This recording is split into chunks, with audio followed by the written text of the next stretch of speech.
ఉంటాయి. Cisco routers అని ఇస్తాను. చూడండి రౌటర్ అనేది ఇలా ఉంటుంది మనకి. ఓకేనా? సో నేను హోమ్ రౌటర్ గురించి నేను ఇక్కడైతే డిస్కస్ చేస్తాను. సో సేమ్ 2 ఫంక్షనాలిటీస్ ఒకటే అన్నమాట. దానిలో ఏం ఫరకేం ఉండదు మనకి. ఇప్పుడు చూడండి. ఇప్పుడు ఈ రౌటర్ ఏం చేస్తుందంటే, ఈ రౌటర్ ఈ రౌటర్ నుంచి నాకు ఇంకొక డివైస్‌కైతే కనెక్ట్ అవుతుంది. నేను యాక్ట్ ఇంటర్నెట్ అయితే వాడుతున్నాను. సో, యాక్ట్ ఒక డివైస్ ఉందనుకుందాం ఔట్ సైడ్. ఇప్పుడు చూడండి. నా రౌటర్ ఏదైతే ఉందో, నా రౌటర్‌కి ఇంకొక ల్యాన్ పోర్ట్ ఉంది గదా! ఆ ల్యాన్ పోర్ట్ నుంచి నేను నా కనెక్టివిటీని ఏమిస్తాను, నాకొక ఔట్ సైడ్ ఒక యాక్ట్ డివైస్ అయితే ఉంటుంది. ఆ యాక్ట్ డివైస్‌కి కమ్యూనికేట్ అవుతుంది. సో, ఇక్కడ నుంచి ఐఎస్‌పీ అంటే యాక్ట్ ఒక ఆహ్, రెస్పాన్సిబిలిటీ. ఓకేనా? సో, అది ఆటోమేటిక్‌గా నాకు ఇంటర్నెట్‌కైతే కనెక్టివిటీ అయితే ఇచ్చేస్తుందన్నమాట. ఇది నా ఇంటర్నెట్. ఓకే.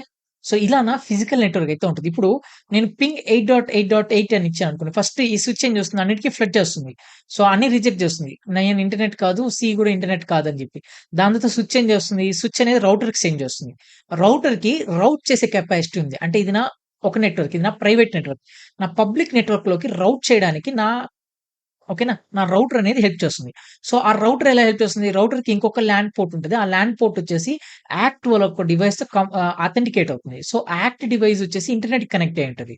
సో, అక్కడి నుంచి నాకు ఇంటర్నెట్ అనేది నా ఏకి, బికి, సికి వస్తుందన్నమాట. సింపుల్‌గా మన హోమ్ రౌటర్ ఎగ్జాంపుల్ తీసుకోండి. ఇక్కడ నాకు స్విచ్ ఉండదు. స్విచ్ ఉండకుండా వైఫై ఉంటది. ఓకేనా? అంటే వైఫై రౌటర్ ఉంటది. సో, ఇక్కడ ఈ స్విచ్‌ని మనం ఎలిమినేట్ చేసేయొచ్చు. వైఫై త్రూ అన్ని డివైసెస్ కనెక్ట్ అవుతాయి. ఇది నా రౌటర్. ఇది నా wifi router, TP link router. ఈ రౌటర్ నుంచి మీరు గమనించినట్టయితే ఒకవేళ మీ ఇంట్లో కూడా ఒక రౌటర్ ఉంటే, ఆ రౌటర్‌కి బ్యాక్ సైడ్ ఒక కేబుల్ కనెక్టివిటీ ఇచ్చుంటారు బయటికి. సో, అక్కడి నుంచి అది ఒక యాక్ట్ డివైస్ అయ్యుంటది. ఓకేనా? ఆ యాక్ట్ డివైస్ నుంచి వాళ్ళు వేరే ఒక ఇంటర్నెట్‌కి కమ్యూనికేట్ చేస్తారు. అది అంతా వాళ్ళ రెస్పాన్సిబిలిటీ. మన హోమ్ రెస్పాన్సిబిలిటీ ఓన్లీ ఇంతవరకే ఉంటుంది. ఓకేనా? రైట్. నేనిప్పుడు యాక్ట్ ప్రొవైడర్ అంటున్నాను కాబట్టి యాక్ట్ డివైస్ అంటున్నాను. ఒకవేళ మీరు జియో వాడితే జియో ఒక డివైస్ ఉంటది. ఇప్పుడు ఇది నా ప్రైవేట్ నెట్వర్క్. 192.168.20.2 అనేది నా ప్రైవేట్ నెట్వర్క్. ప్రైవేట్ నెట్వర్క్ ఎప్పుడే గాని పబ్లిక్ నెట్వర్క్‌తో కమ్యూనికేట్ అవ్వలేదు. నేనేమన్నాను ఇంకోసారి గమనించండి.